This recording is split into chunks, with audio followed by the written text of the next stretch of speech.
এদিকে যেমন এই যে এই গাছগুলো হয়েছে, এদেরকে আমরা গেট ফুল বলে অনেকেই চিনি। আমরা সেরকম নীলকণ্ঠের কিছু বীজ নিয়ে এসেছি।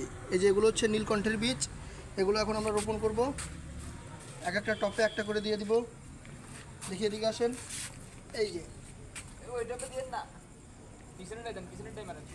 তারপরে এই যে আরেকটা বীজ এখান থেকে নিচ্ছি, নিয়ে টপের ভিতরে মাটির ভিতরে আস্তে করে গেঁথে দিলাম। হ্যাঁ নাইম ভাই, এদিকে এই যে এটা আমাদের বন্ধু নাইম আছে এখানে। এখানে আমার বন্ধু নাইম আছে, সে খুব বৃক্ষকে ভালোবাসে, খুব ভালোবাসে।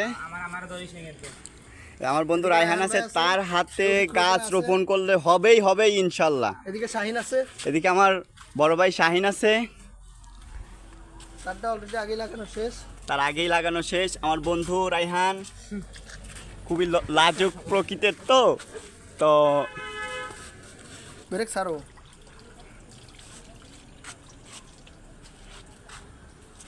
দেখি আমার কাছে দাও।